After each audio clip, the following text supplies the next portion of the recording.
వాస్తవంగా చంద్రబాబు గారి టైంలో 14-19 టైంలో విజయవాడలో ఆ పుష్కరాలను పురస్కరించుకుని కూలగొట్టబడినటువంటి గుళ్ళల్లోని కొన్ని గుళ్ళు నిర్మించింది జగన్ టైంలో.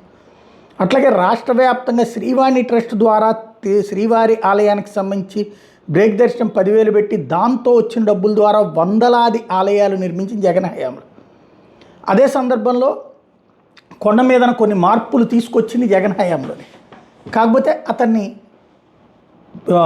మతపరంగా క్రైస్తవుడు కావడంతో అతన్ని టార్గెట్ చేసినటువంటిది, ప్లస్ రాజకీయంగా అతని మతాన్ని బేస్ చేసుకుని టార్గెట్ చేసినటువంటి. మంచిని మంచిగానే మాట్లాడుకోవాలి, చెడుని చెడుగానే మాట్లాడుకోవాలి. అట్లాంటిది జరిగింది. తను హిందువులకి తను చేసిన ఏకైక తప్పల్లా ఏదైతే ఈ గుళ్ళకి సంబంధించినటువంటి విగ్రహాలు కూల్చినటువంటి అంశంలో సీరియస్గా చర్య తీసుకోలేదు. అలాగే నోటికొచ్చిన మాటలు మాట్లాడే కొడాల నాని లాంటి వాళ్ళని వదిలేయటం, వ్యతిరేకంగా మాట్లాడేవాడు, దాన్ని రాజకీయం వైపుకి తీసుకెళ్ళిపోయి డైవర్ట్ చేసుకుంటూ కూర్చున్నటువంటి సందర్భంలో పట్టించుకోకపోవడం, హిందువుల సెంటిమెంట్ని పట్టించుకోకపోవడం. అది పక్కన పెడితే హిందువుల అభివృద్ధికి సంబంధించిన దాంట్లో జగన్ తక్కువ చేశాడంటే కంటే అందరికంటే ఎక్కువే చేసి ఉన్నటువంటిది.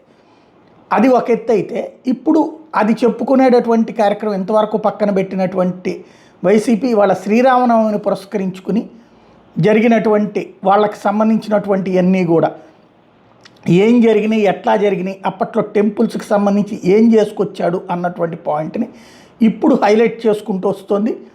తాజాగా దానికి సంబంధించి ఒక ట్రెండింగ్ చేస్తుందన్నమాట. జగన్ హయాంలో జరిగినటువంటి అభివృద్ధి ఇది అన్నటువంటి పాయింట్లో నుంచి, అందులో నుంచి ఏమేమి జరిగినాయి వాటిట్లలో అన్నట్టు చూసుకుంటే, మఠాధిపతులు ఆగమ పండితులతో 2022 ఆగస్టులో చేసినటువంటి ప్రత్యేక కార్యక్రమం ద్వారా వాళ్ళ అభిప్రాయాల ప్రకారం ఆలయానికి సంబంధించినటువంటి నిర్ణయాలు తీసుకోవడం, దేవాదాయ శాఖకు సంబంధించి కానీ, అట్లాగే తిరుమల తిరుపతి దేవస్థానానికి సంబంధించి కానీ, అట్లాగే దేవాదాయ ఆక్రమణలకు సంబంధించి ఓ ప్రత్యేక విభాగాన్ని ఏర్పాటు చేసి తొలగించే చర్యలు చేపట్టడం కావచ్చు, అట్లాగే ఏదైతే ఈ ఆలయాలకు సంబంధించినటువంటి నిర్మాణాలని ప్రాబ్లం వచ్చిన వాటిని సెటరేట్ చేసినటువంటిది కావచ్చు, శ్రీవాణి అంశం కావచ్చు, ఏదైతే వాళ్ళకి సంబంధించినటువంటి భూముల్లో ఇబ్బంది ఎదురైనటువంటి వాటిని పరిష్కరించడం కావచ్చు, వీటన్నిటికి సంబంధించినటువంటి లెక్కలతో ఒక పెద్ద డీటెయిల్డ్ పోస్టుని ఇప్పుడు ట్రెండింగ్లోకి తీసుకొచ్చింది.